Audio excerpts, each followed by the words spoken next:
Thank you very much for being here, and it's great to have you here. Um, for this one, get ready for what's going on now, because the punishments will begin, and they will be severe, and they will be things that are you wouldn't even imagine.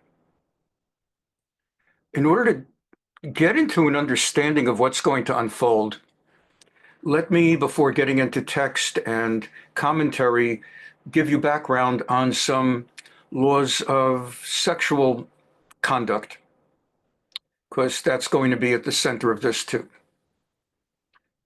Many of us have been surprised over the weeks and months we've been learning, Tuesday nights, Thursday nights, about aspects of sexual laws and behavior that were permitted in biblical times and Talmudic times, and that are take a little bit to get our heads around nowadays. And let's refresh memory a bit. And many of you have written me offline, have asked me, did I understand this correctly, Rabbi? How could this be? And so let's remember, we come at everything living in the current times. We live in a monogamistic society, and that implies a whole bunch of extra things as well. Monogamy means the guy is not supposed to be with another woman. And on the other hand, there are problems that monogamy causes, maybe not for women, but for men who maybe want and feel the need to go beyond one woman. And you just have to read the newspapers, see the movie. It seems like that's the main subject, unless it's a Disney cartoon movie. That's the main subject. In movies and books and television. And so that's the monogamistic era. It's not like there were no prostitutes thousands of years ago. There's that old expression that it's the world's oldest profession. But in an environment where men were allowed to marry more than one woman, that polygamy was allowed. The most recent example would be, until the last century, Mormons, and also Sephardic Jews and Muslims. Sephardic Jews having emerged in Arab Muslim countries, with Torah permitting monogamy and polygamy, and with the locals engaged in polygamy and harems. And so Sephardim, in many cases, married more than one. And therefore, on the one hand, you did not have the phenomenon of the modern era where there's more women unmarried than men unmarried. And on the other hand, the main issue was, could you afford it for a man? Now, I don't understand. I'm not a woman, and I don't know how the psyche works completely. I'm a rabbi 40 years, and I've learned a lot in counseling, pastoral care, but still I'm not a woman, I'm a man. So I don't understand. But certainly in that era, there were many women who were very much at peace in a society of polygamy. And if they did not get full attention and custody of the man, they seem to have instead socially bonded with the other wives and shared child rearing responsibilities. So they would do something on a certain day and ask one of the other wives to handle their kids that day, and they would have friendships with the other wives.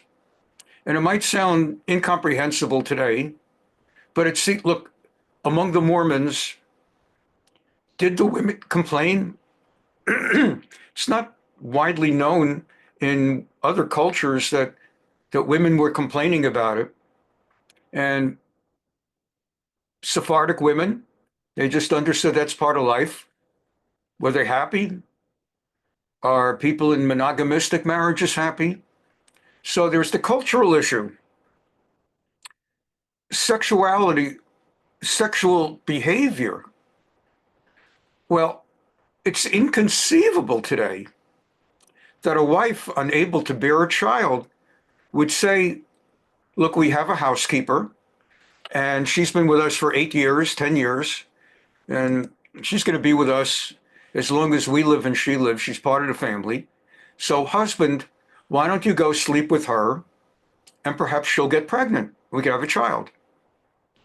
In a situation where a couple does not have a child, they talk about in vitro. They talk about surrogacy.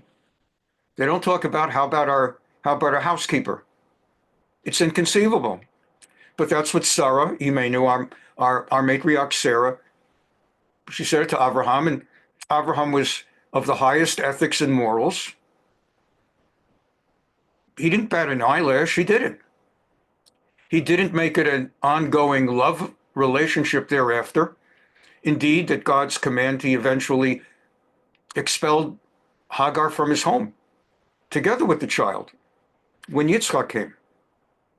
And then there's a whole discussion about after Sarah died, whether Keturah, the woman that Abraham then took as a wife, was just another name for Hagar. But we go to other family households too. We saw that Rachel could not give birth. And she said to Yaakov, who's already had kids with Leah, Yaakov, I, Rachel, cannot give birth. My sister has given birth. Please take my maid, Bilhah, and have a child with her. So here Bilhah has her tent. Tonight, go to that tent. And it wasn't only one child, but there was Dan and Naphtali. And then when Leah, who had given Yaakov 4 children, saw that 2 were just born through Bilhah, she said, have some children with Zilpah, my maid. And he had 2, Gad and Asher. So that implies not just one night, but an ongoing, something was going on in several tents. And there's absolutely nothing whatsoever that's inappropriate. Anyone who studies Torah, anyone who studies it from any Christian studying it from the Bible, however you study it, however it's talked about, no one suggests, no one smirks, no one suggests there was anything inappropriate. Maybe a true anti-religious, nasty person, but I've never heard it even from the anti-religious. They go in different directions. They don't go in that direction. So people were having sex outside of marriage, usually with the wife's encouragement to have babies, but it was for the purpose of having babies. It was for no other purpose. It wasn't entertainment, leisurely, whatever. In addition to that, there's the story of Yehuda and Tamar, and that's a whole nother different kind of a story. But our rabbis tell us he did not sin. And we have David having 6 wives and 8 wives, and even when he took Bathsheba, intending not that she should be a wife, that one was just, what was that all about? Well, you're the experts by now after the last 5 weeks. You can discuss that more knowledgeably than anybody, than rabbis. You've learned it. But what was it all about? He wasn't aiming to have a child with her. If anything, when she got pregnant, it became oy. So what was that all about?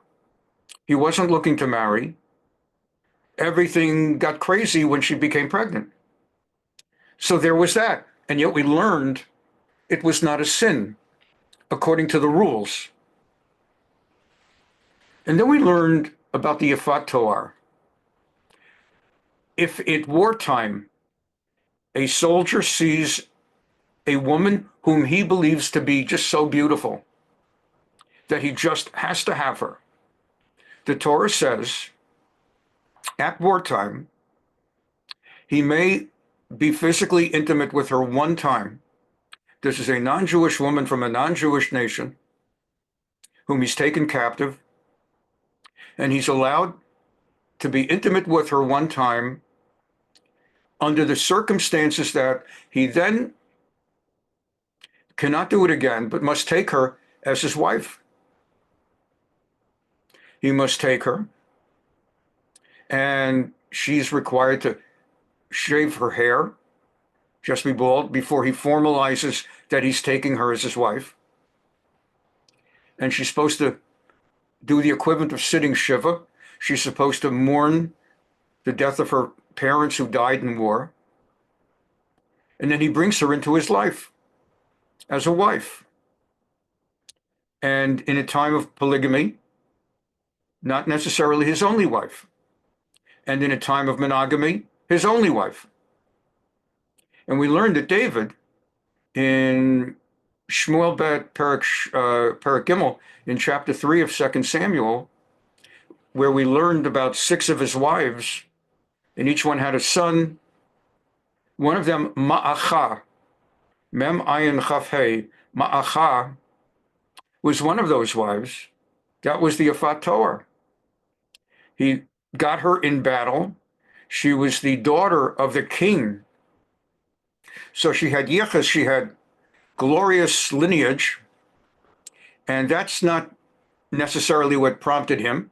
She apparently was extremely beautiful, and he was allowed to do it. By the way, all the Jewish men were allowed to do it. A Yafat Toar, which literally means stunningly beautiful, a stunningly beautiful woman taken in captive. Anybody, any soldier's allowed to have her. And again, she's got to shave her hair afterwards, and she has to sit mourning, so she looks her worst. Without hair, I mean, today's crazy world, there's the, what's her name, that Irish, the Irish, Sean, whatever, Siobhan, whatever. Sinead O'Connor. There we are. Okay, Sinead O'Connor. The one who looks like a Cuba. She passed away. She looked like a Cuba. So that's today. But in those days, women would never go without hair. It was their beauty. Her hair is her beauty. That's why you have all that halakha in Jewish law about the married wife supposed to cover her hair and all of that. So she would be required, the Yafat Toar, the stunningly beautiful captive, would have to shave off her hair, and she's sitting there without makeup or cosmetics, mourning, so she's crying for a week, and she looks her worst. And if the guy wants to take her, he takes her, she's his wife, and that's it. And we learned about it. And she converts to Judaism. And not like a conversion like of the Rabbinical Council of America or Rabbinical Council of California, where you really learn Torah Judaism, because conversions in those days were different. Sexual behavior was different. Again, you had strict Torah law on sexual behavior, no fooling around outside of marriage. And yet, we have been learning, if the woman is not nida, has gone to a mikveh, and is not married to anyone else, we have learned that technically under the law in those days, it was immoral, but not illegal. And so we don't have men in biblical times doing it left and right, certainly not among our Torah icons, except for the purpose of having children, and only for the purpose of having children, and then no longer doing it, but keeping the women around because they're now the mothers of their children. So wherever Yaakov went, he went not only with Rachel and Leah, but he also went with Bilhah and Zilpah. And when Rachel passed away, Bilhah, who had been Rachel's nurse and maid, actually got elevated to be a wife almost. And there's that whole story about Reuven getting involved, because Reuven was the son of Leah, and he didn't like that his father was elevating the handmaid Bilhah above his mother Leah, who really was one of the originals. We've learned all of this. Okay. Now, conversions in those days, nowadays, a proper conversion takes a year or two. And even a quick conversion, 6 months. And everybody in the rabbinic in the Orthodox rabbinic world will be dubious and raise eyebrows in most cases over a 6-month conversion. Why? Because the world today is messed up. There's no Beit HaMikdash. There's no Holy Temple. And we're not living in an all-Jewish, all-Torah society. What was it back then when Ruth the Moabitess, when Ruth the Moabitess came across the Jordan River with Naomi, her mother-in-law, though not yet exactly technically mother-in-law, but Ruth was not Jewish. She was a Moabitess, married to Naomi's Jewish son into marriage. She was not Jewish. So Naomi, under halacha, was not the mother-in-law. But anyway, Ruth comes with Naomi into the land of Israel for all the reasons we know in the book of Ruth. We'll learn it again this Shavuot, as we learn it every year, Shavuot. And we know that Ruth converted very quickly. And all the anti-Orthodox come attacking us, giving us a hard time. Oh, you Orthodox, you screw everything up with all your crazy extremist things. 1-year conversions, 2-year conversions. Ruth from the Bible converted like in a day. Where's the 2-year Ruth in the Bible crossed with Naomi into the land of Israel. It was basically all Jews. It wasn't mostly Jews. It wasn't an Orthodox neighborhood like Pico Robertson or Williamsburg or Boca Raton. It was an entire Jewish nation. If there were any goyim at all, very, very, the word goy, by the way, is not at all a negative term. It's simply shorthand for non-Jews. It's the word for nations. And so it's a word for the other nations other than ours. And in the Torah, sometimes we're called a goy also, because Jews also are a nation. Anyway, in those days, Moabites did not live in Israel. They lived in Moab. And Edomites lived in Edom. We've been learning that all the time. In Tuesday night class, Thursday night class. The Assyrians lived in Assyria. And the Arameans lived in, and the Jews lived in Israel. Whether a few non-Jews, that's about it, a few. Everywhere the non-Jews were in their own countries. The Philistines, they were to our west. The Arameans and the Edomites and the Moabites they were to the right, to the east, and so on and so forth. So Ruth came into a country that was 100% Jewish. And that was a Jewish country that was a religious society, not a Beit HaMikdash yet, or because Dav'd wasn't born yet. She's the progenitor of Dav'd. She's from the time of the judges, time of like Samuel. So it was the time of the judges. It was like Jews living under Shmuel Hanavi. It was a time of the Shimshons, Samson, and just all of them, Devorah. It was a Torah society. And so to become an Orthodox Jew, you didn't really need 2 years because everybody kept Shabbat. Everybody kept Shabbat. Reformed Judaism, God forbid. Conservative Judaism, God forbid. There was no denominational, it was Judaism. You didn't even have Ashkenazic Sephardic. It was Judaism, Torah Judaism. And you didn't even have the adjective Torah Judaism. What other Judaism is there? So there was Torah, Judaism. End of story. And it's not like you had non-observant leaders like a Netanyahu or a Rabin or a Peres. Impossible. Of course the leader would be Shomer Mitzvah, would be Torah observant. Our Sunday class, I've been trying to introduce you occasionally, find a little 2-minute nook where I could teach you more about Menachem Begin. But as traditional as Begin was, he wouldn't have been able to be a prime minister or king in his time. He was 80% Orthodox. That's not good enough. Good enough was not good enough. So in those days, conversion was rapid. Ruth comes in.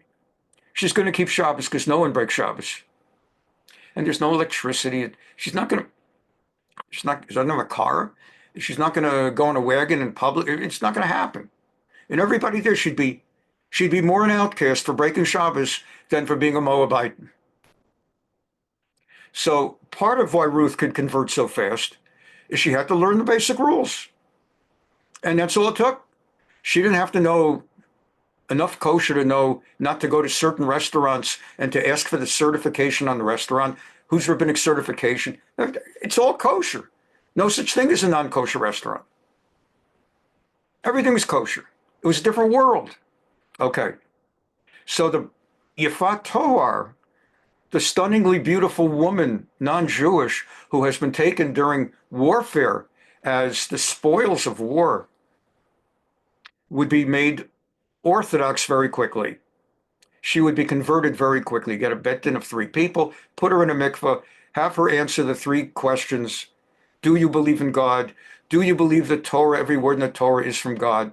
Just the basics. Do you believe, will you undertake to live by all the mitzvot of the Torah? Yes, yes, yes, you're a Jew. Why don't we do that today? Because today everything's messed up. Reform and conservative messed us up. In order to have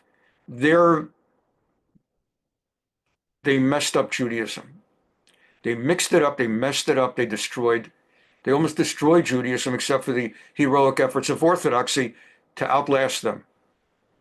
So as their numbers started disappearing, because with all their innovations, organs, so it should be music and dress like a priest and dress like a minister and pray in the vernacular English and deny that Israel is the center of Jewish thought.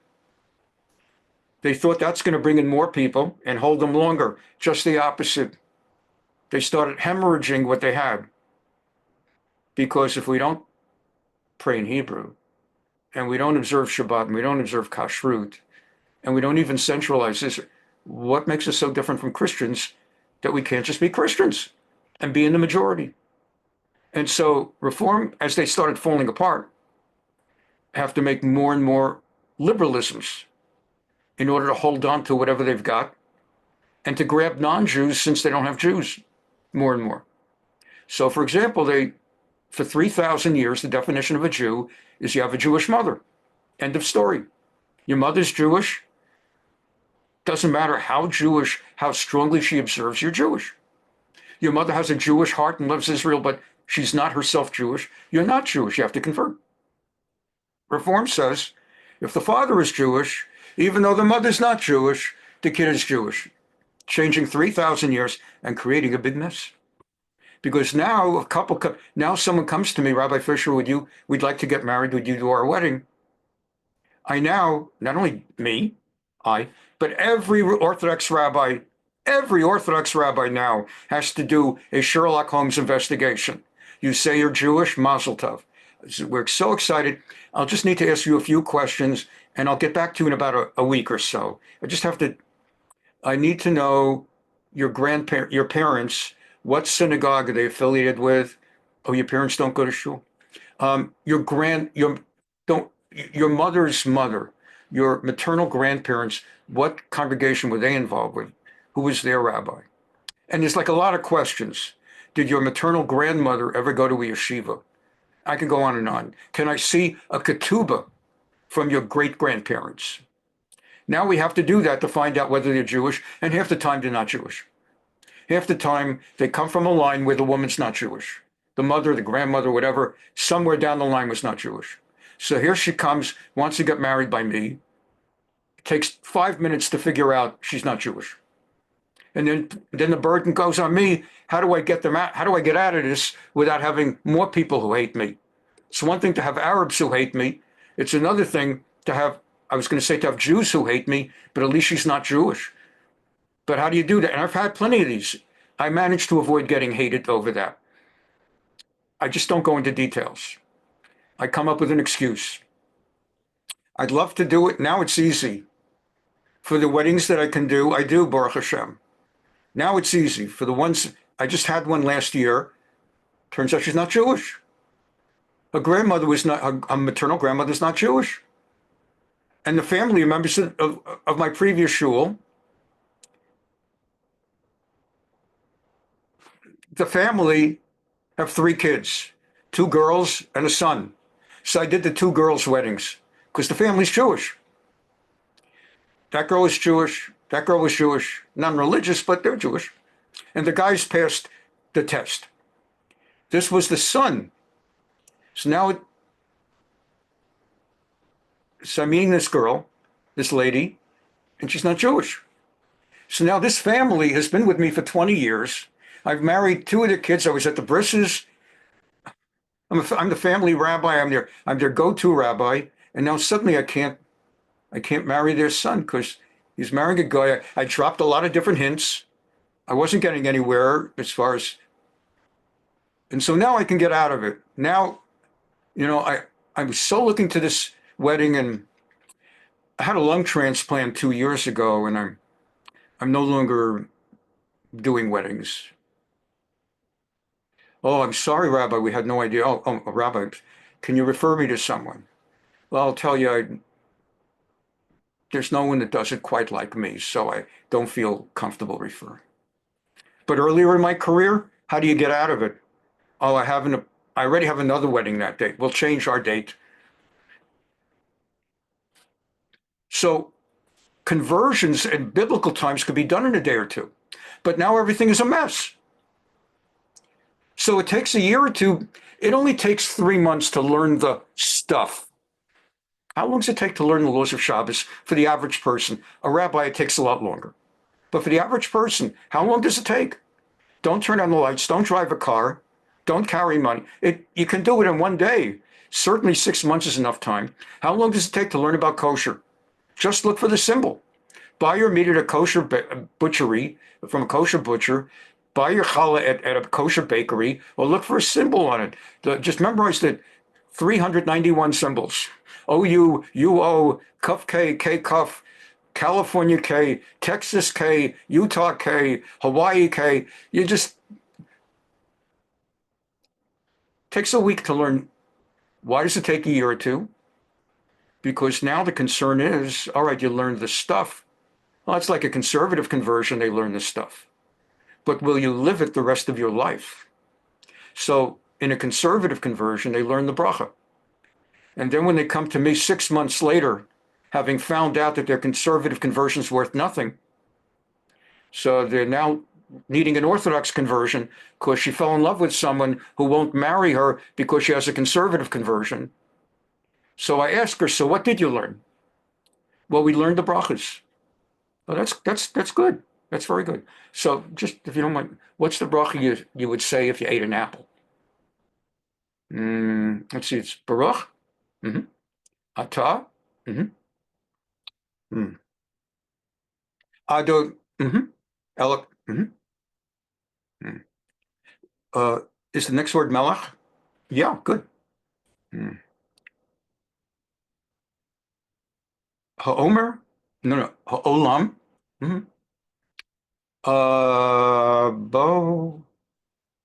Borei? What did you say, Rabbi? Apple.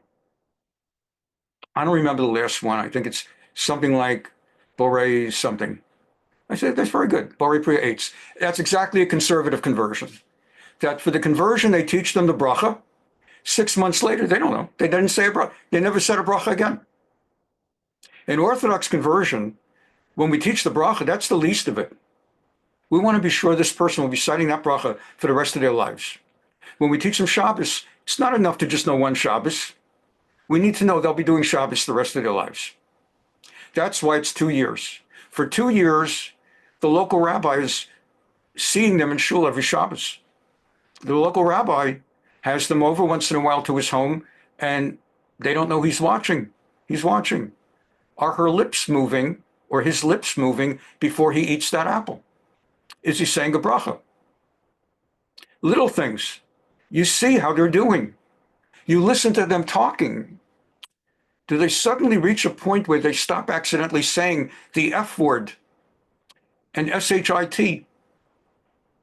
Do those words leave their vocabulary over the course of a few months? That there's been a change in them, and that takes time. And so that's why it takes long. But in biblical times, right away. So Dav'd married Ma'acha. He married a beautiful, stunningly beautiful war captive as one of his six. Now here we go with the next part of this. Guess what? A child is the religion of the mother. You've probably heard that many times. And the child is the tribe of the father. Okay. So if I'm Yehuda, Judea, and the wife, the mother was Jewish, we don't care what tribe. My child is Jewish by virtue of the Jewish mom and is a member of the Judah tribe. Nowadays, everybody is either Benjamin or Judah or Cohen Levi. But it really mattered in biblical times because the land of Israel was apportioned specifically in 12 regions for all the tribes except for Levi, Cohen. Every other tribe had its region. Imagine one tribe got New York and one got New Jersey and one got Minnesota. So if I'm from the New Jersey tribe, I have to live in New Jersey. I don't get to live in Minnesota. I can visit. I can marry a girl from Minnesota, but she's got to come back with me to New Jersey. But would you mind instead if we live in Minnesota near my family? I'm from the tribe, I'm the tribe of New Jersey. You have to live in the New Jersey tribe. And all our children will be New Jersey. And you knew that when we met. If you wanted to live in Minnesota, you have to marry a guy from Minnesota, not a guy from a member of the Minnesota tribe. And that's how it was in biblical times. So you knew your tribe. In fact, you had to know your tribe. So you had to know who the father was. You couldn't have like some of these cultures where everyone's walking around, they know who the mother is, and they don't know who the father is. In Judaism, everyone knew who the father is. Because if you don't know your father, you don't know your tribe. If you don't know your tribe, you can't have a farm. Because it's an agricultural society. And you cannot have a farm. You cannot have your portion of land because we don't know who your father is. So you're stuck for the rest of your life, unable to make a living and unable to fully acculturate and fully integrate into the society. And that's why the Torah constantly says you have to be extra nice to the widow because her husband of a tribe is gone. And the land belonged to the husband through his tribe. From his New Jersey tribe, now she goes back to Minnesota to live with her parents. So you got to be nice to the widow because she lost her land. And to the orphan, because his dad is the one with the land. And now there's like a mess. The orphan inherits the land. It's a long story. And you have to be good to the Levi because the Levi has no land.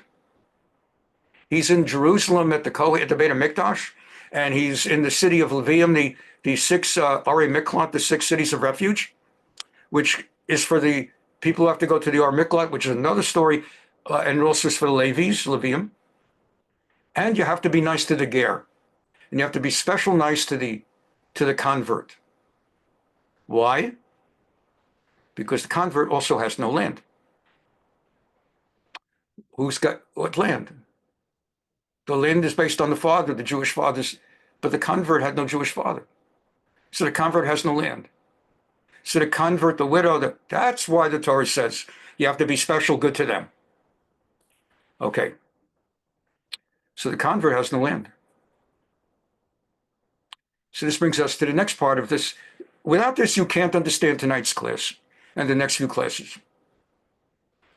So I didn't just decide to go on an interesting discussion. I hope anyway that you find it very interesting and educational. But this is just to understand what's going on. Well, if a convert can be converted rapidly, but it often takes nowadays 2 years, and if a child is the religion of the mother and the tribe of the father, and if a female convert, well, let's get to the bottom of this. If a non-Jewish woman has a baby with a non-Jewish man, what religion is the child? Non-Jewish. Not a trick question. And if a non-Jewish woman has a baby with a non-Jewish man, which Jewish tribe is the baby? No tribe. Again, not a trick. And if a non-Jewish woman has a baby with a Jewish man, think Doug Emhoff or Bernie Sanders. What religion is that baby? Forget politics. Non-Jewish. Non-Jewish wife. And if a non-Jewish woman has a baby with a Jewish man, think Doug Emhoff or Bernie Sanders. What tribe is that Jewish baby?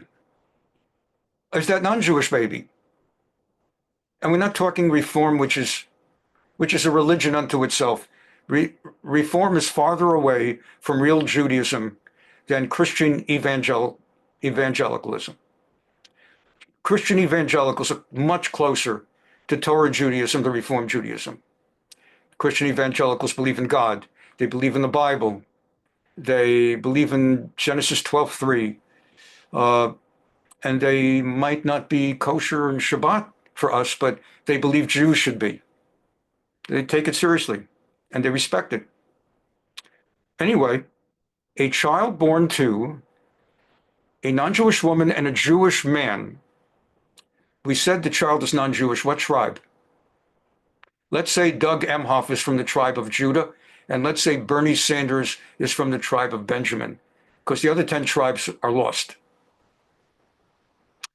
A child born to a Jewish father and non-Jewish mother has no tribe. And what about father? Who's his father or her father? The child has no father according to Judaism. Now it gets even more interesting. So Doug Emhoff has had a baby with Kamala Harris. No, they did. Well, let's make believe, because I don't remember the name of the other one. So Doug Emhoff has a baby with Kamala Harris. So the baby's not Jewish, and the baby has no father, according to halakha.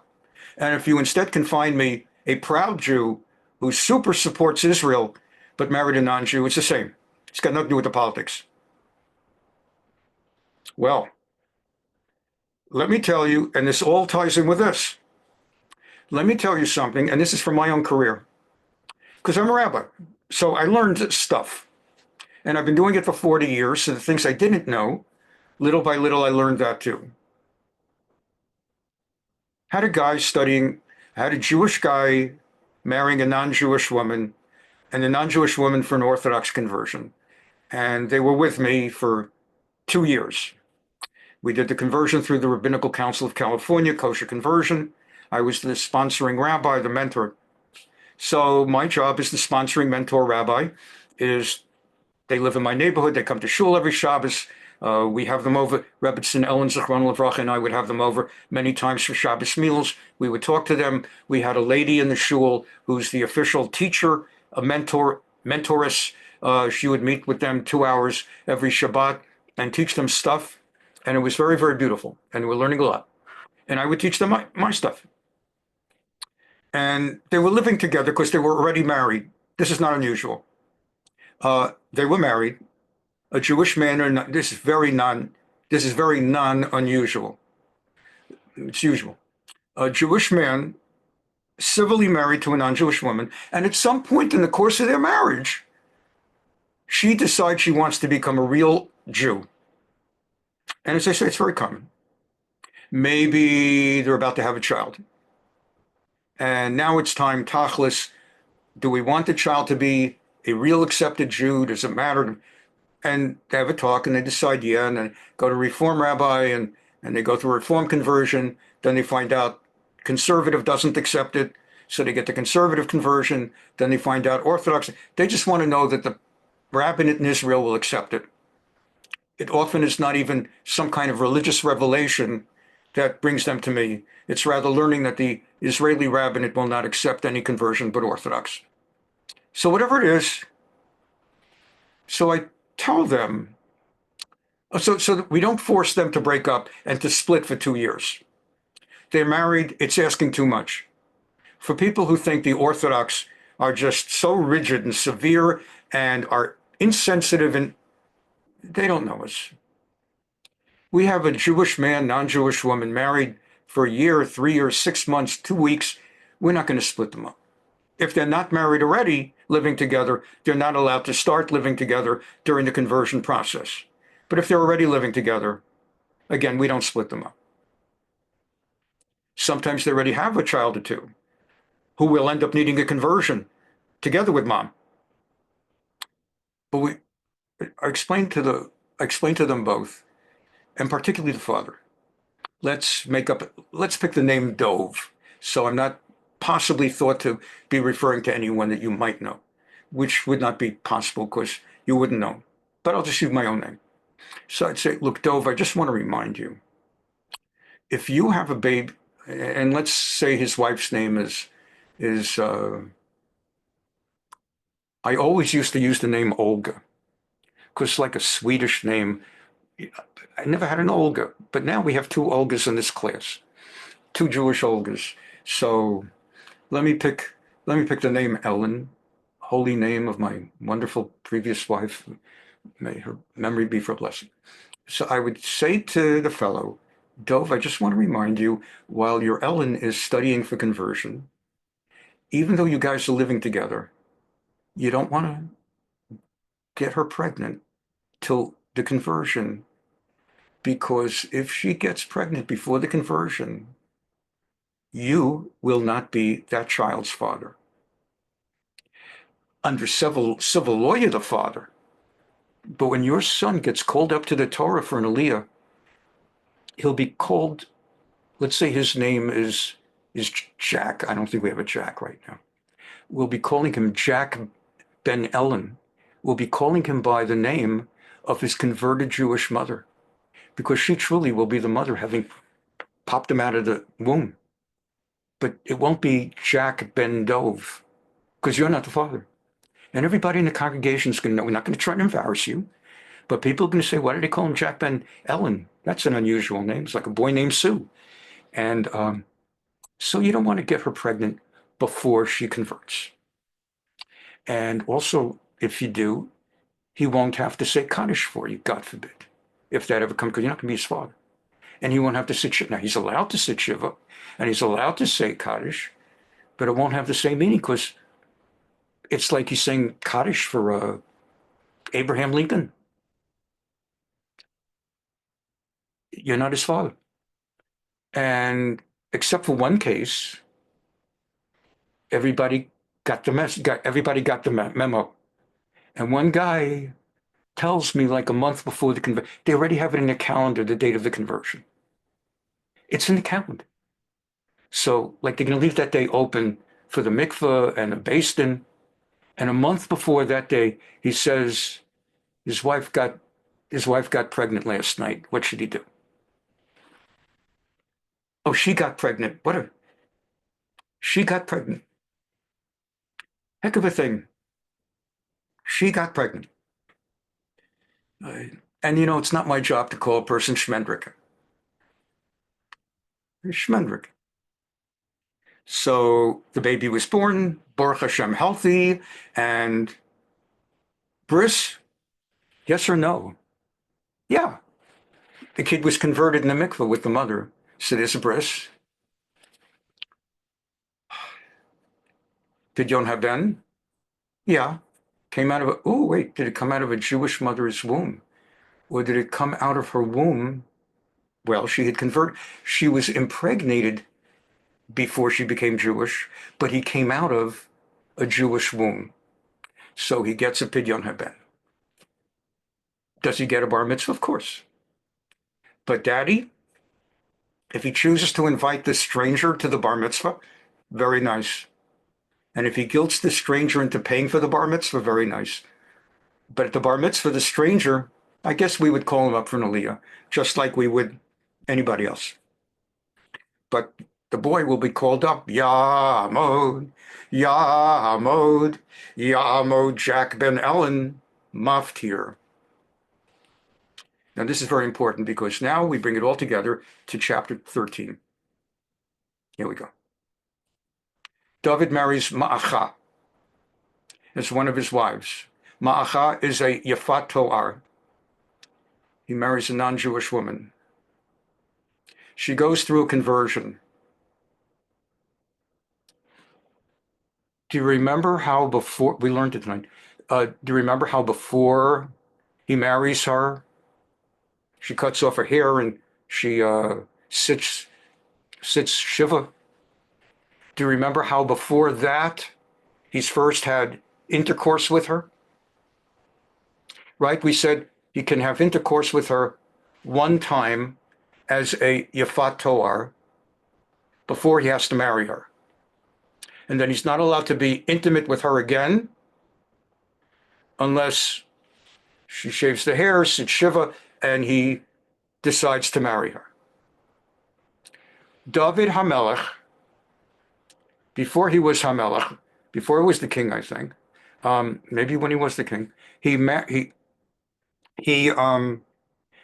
Ma'acha as a Yafat Toar, and she got pregnant. He got her pregnant, and she had a girl. And then she became a Yafat Toar, and he was with her again, and they had a boy. So the girl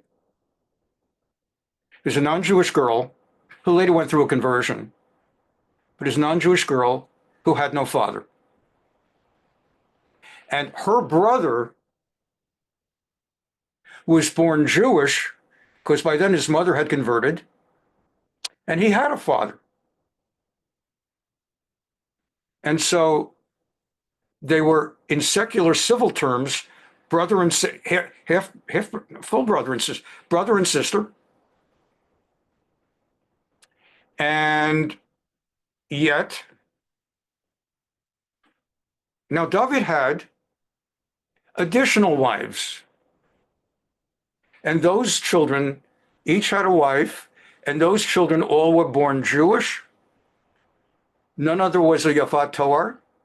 So they were born Jewish to a Jewish mother and father David. She's got a bunch of kids, all of them Jewish mothers, different mothers, same father, except for one, same mother, no father. Who can marry whom? Well, wait, whoa, Rabbi. You can't, brothers and sisters marrying, that's like incest. Or as one of my high school students wrote, insects. That's incest.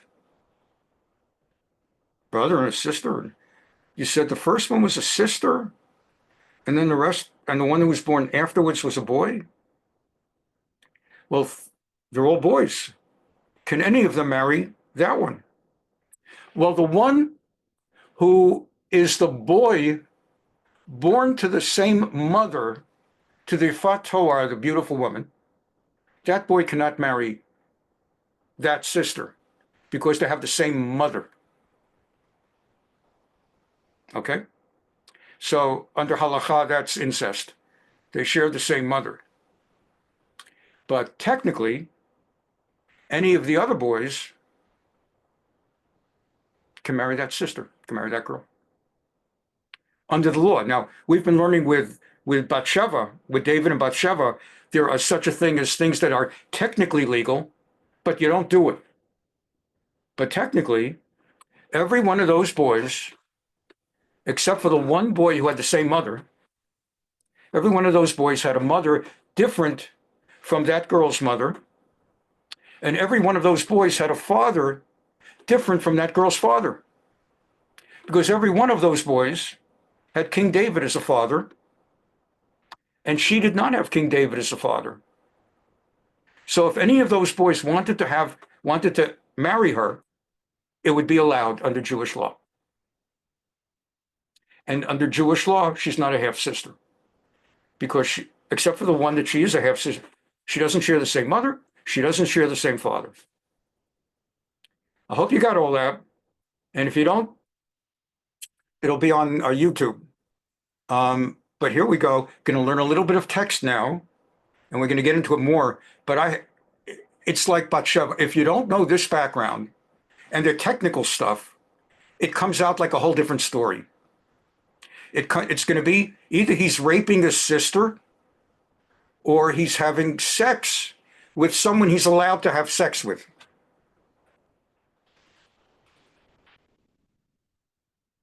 A girl who's married, who's born to a beautiful, stunningly beautiful mother, non-Jewish, converted Jewish, but was impregnated before the marriage, before the conversion, and therefore the father doesn't exist, with one of the other brothers. Let's take a little bit of a look. How are we doing on time? How much damage have I done? Okay, let's try a little bit of text. Thank you so much for being here already. We still have time for some of this, and this really, you needed the background. And there's more coming next week. Right into the text. Vayihi achrei chen. And it was after the Bathsheba incident that we now depart from, having learned maybe 2 months of it. Uli Avshalom ben Dav'd, Absalom, the son of David, had a sister, Achot Yafa, a beautiful sister, Ushama Tamar. Her name was Tamar. So Absalom, he has a sister, Tamar. Tamar was born Tama'acha. So Tamar has no Jewish father and no Jewish mother, but was converted into the Jewish people and part of the Davidic family. Her brother Absalom, same mother. David is his father, so they are half brother and sister. Vaye'ahavaha Amnon ben David. And Amnon, one of David's other sons, this one with a different mother, and with David as a father, Tamar had no father, is passionately desirous of Tamar. We have learned that if everything is done very carefully, at least under the letter of the law, they are allowed to get married. Different mother, different father. David, pre-David, no father. Amnon, passionate for Tamar. Avshalom, Tamar's half-brother. Vayetzel Amnon hatchalot ba'avur Tamar achoto. Amnon became so heated with sexual passion to be with Tamar, his sister. The text does not spell out what I spent much of this class spelling out for you. So you have to go into the commentaries to get what I basically devoted much of tonight's class to. So on the surface, without the commentary, what I taught you today, it appears that he wants the incest. It appears that Amnon wants to, Achoto, he wants to his half-sister Tamar. And the little extra point that I brought out is not clear from the text, but you want to have that in mind. Kivatulahi, and she's a virgin. She's never been intimate with anyone, which makes sense. She's in the house of David. She's a holy daughter in a holy house. And to the degree that David might have had a lot of wives, and his children have been reared in a proper way, and they're the children of King David. Amnon la'asot la me'uma. And Amnon was going nuts. It seemed impossible to Amnon to do anything to her. He was going nuts. He didn't know what to do because he wanted to be sexually intimate with her. And he had opportunity. Amnon re'a ushmo Yonadav. Now, Amnon had a friend, not a member of the family, just a friend, Yonadav. Ben Shima Achi David. This friend was his cousin. He was a son of David's brother, Shema. So you got David. David has a lot of wives. He has a lot of children. He has a brother, Shema. Most of David's family have been murdered. If you remember that part of the story with Amnon, we learned that about how his whole family was slaughtered, except for the one who survived. So David has a brother, Shema. Shimei has a son, Yonadav, makes him cousin to all the brothers. Yonadav ish chacham ma'od, and Yonadav was smart, but more than smart, clever. In Hebrew, I don't want to, I'm not saying it the right way. I'm like about to say that the vocabulary of Hebrew is not as rich as the vocabulary of English. Keep in mind, English is an interesting phenomenon, more than just about any other vocabulary.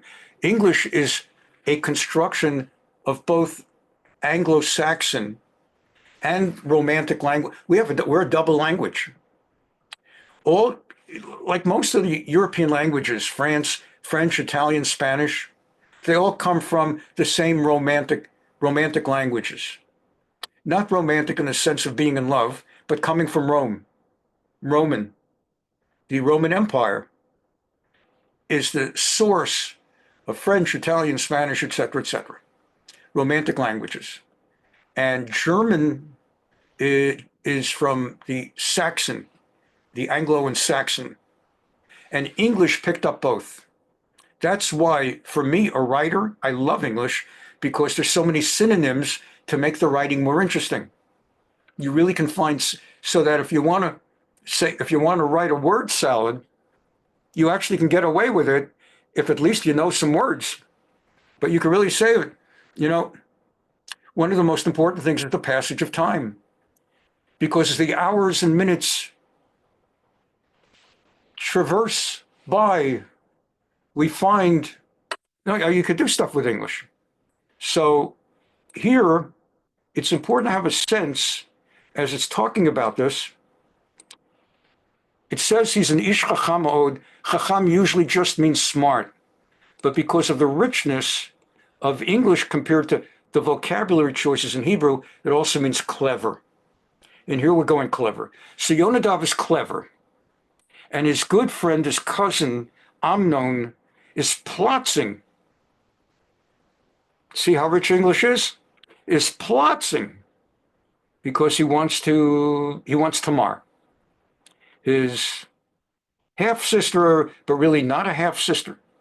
Vayomer lo, madua ta kachadal, ben hamelech baboker baboker. And the cousin says, Yonadav says, I don't get it. Why do you walk around forlorn every day? You're so grumpy and sad sack. Every morning after morning, baboker. You have everything. You're the prince of the country. Hello, Tagidli said, just tell me, what's your problem? I can think out of it. Well, maybe I can help you out. Vayomer lo Amnon. So Amnon said to him, Et Tamar, achot Avshalom, achi, ani ohev. Tamar, the full sister, or the at least partial sister, because they have the same mother, even if not legally the same father, though kind of like the same father. But she's Avshalom's real, as much as any of them can say, she's my sister, that's Avshalom. Tamar, the sister of Avshalom, same mother. Avshalom achi, my brother Avshalom, because Avshalom and I have the same father. Ani ohev. Again, in Hebrew, we have the word ohev, just like the word chacham could mean smart, clever, wise. Ohev could mean I like, I love, I'm crazy about. It's all the same ohev. So often ohev means like, I like you. But here, it's good. I'm in love with, or I'm going crazy passionate over. But that's my problem. Tamar, the sister of Avshalom, I'm absolutely goo for her. Vayomer lo Yonadav, shechav al mishkavcha vitchal. So Yonadav says, here's what you should do. Lie down on your bed and project that you're sick. Shechav, shochev, lie. Lie also has many different meanings. Not sheker, not dishonesty, but it can mean to lie down, or it can mean to lay with someone. But here, lie down on your bed and project choleh, that you're sick. Uva avicha lir'otecha. Your father, King David, will come in to see you. They'll tell him, your son Amnon is sick. V'amarta elav, and tell him, tavo na Tamar achoti v'tavreni lechem. Dad, can you have my sister Tamar? Of course, again, legally not a full, it's a different mother, and David's not the legal father of Tamar. So, but like in informal, casual speech, we can call her his sister. Can you have my sister Tamar bring me some bread to eat? Bring me some food. V'ostale inait habirya, and instead of her bringing prepared food from like the kitchen, can she bring some ingredients to my room and make me something to eat? Leman asher er'eh ve'achalti miyada, so that I can see her preparing the food and I can eat the food from her hand, not literally, but that she can bring it over to me and give it to me. Okay, here's the problems here. The rabbis tell us, the commentators tell us, that what Yonadav had in mind was the following, not immorality. Yonadav had in mind, if you're that crazy about her, you should marry her. There's no premarital sex, not in that world, not supposed to be.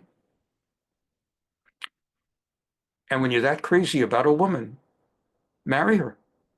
Again, in today's world, it's healthcare. You know, this woman, that woman, that woman, this woman. If you're that crazy about her, you're meant to be together. And you're allowed. I'm your cousin. I know what's going on. Everybody knows that that she's the son of a Yavat Toar, and you're the son of Yafat Toar, and she was born before, and you were born after. So you have David as a father, and she doesn't have David as a father, and you have the same mother, but the mother then was before Jewish, so she was born non-Jewish, and she's allowed to marry you. But obviously you're too embarrassed to tell your father. Imagine a father, I mean, like nowadays, God forbid, child goes and says to the father, I'm gay, I'm lesbian, or even more, God forbid, I'm in the wrong body, I'm woman should be a man. God forbid, God forbid, God forbid. But in that time, already imagine Amnon comes to Dav'd and says, Dad, I was thinking, could I marry Tamar? And like, obviously the first reaction of David is, you crazy? What do you, and then when David calms down and Absalom starts explaining, Amnon starts explaining, well, Dad, I've been thinking this through, and let's think this through together. I mean, it's obviously, it's way awkward. And the last thing Amnon really wants to do is say to his father, look, Dad, I know it's not really done, but technically, according to Jewish law, if a man, even though it shouldn't be done, if there's like a little loophole in the law for a man to have intimate physical, I mean, that's all he's got to do, and start talking to David about that. So Yonadab's idea was the following. Tell your father you're sick and you need Dafka, specifically her, to bring you food, and you need her to make the food in your presence so you can watch her make the food. And then she should hand you the food. You have a very smart father, and he's going to figure out you have a thing for her. Because no other way would it make sense. If she's just Stam, if she's just like your sister, so can someone bring me food? You specifically want your sister to bring you food? Okay. Maybe you look like a mess because you're sick and you don't want other people to see your eyes are red and you're coughing and sneezing. So you want your sister, but you specifically want, it's not good enough that she'll make it in the kitchen. You want to see her hands kneading the dough, and you want to see her hands serving you. So it would send to David, there's something going on here. And that would allow David, without being told directly. So Yonadav, according to most of the rabbinic opinions, had a honorable intention. His intention was, you have to kind of let your father know that you may be thinking of wanting to marry her, and give your father a chance to go back in his study, in his chamber, think about it and realize that technically it's allowed. And let's see what he'll go with. Instead of just coming right out and saying you want to marry her. But you got to let him know what's going on because you have it really bad for her. Amnon does not realize that's the intention of that advice. Amnon infers that the advice is aimed at giving him an opportunity to rape Tamar, to get Tamar into a room alone with him, with the word that he's sick, no one else will be coming into the room. Her hands will be full with ingredients and kneading dough, and he'll grab her from behind. And so we're winding down for today, but let's go with this. So Yonadav, according to most rabbinic opinions, had a righteous, holy intent, and Amnon misunderstood. But there are some opinions that Yonadav, but that's why it talks about him being clever. He's thinking outside the box. So he says, I read it in Hebrew, do it again. Lie down on your bed, pretend you're sick. When your father comes to see you, say to him, let my sister Tamar come and give me something to eat. Let her prepare the food in front of me so that I may look on, and let her serve it to me. Vayishkav Amnon vayetchal, so Amnon lay in his bed, presenting as very sick. Vayavo hamelech lir'oto, and the king came to see his son who's sick. Vayomer Amnon el hamelech, and Amnon said to his dad, Tavona Tamar achoti, Dad, can my sister Tamar come in? Can you have her come in? Utalabev le'enai shtei levavot, levivot, ve'evra miyada. And can she make me a couple of pancakes? You know that from the song, Hanukkah song.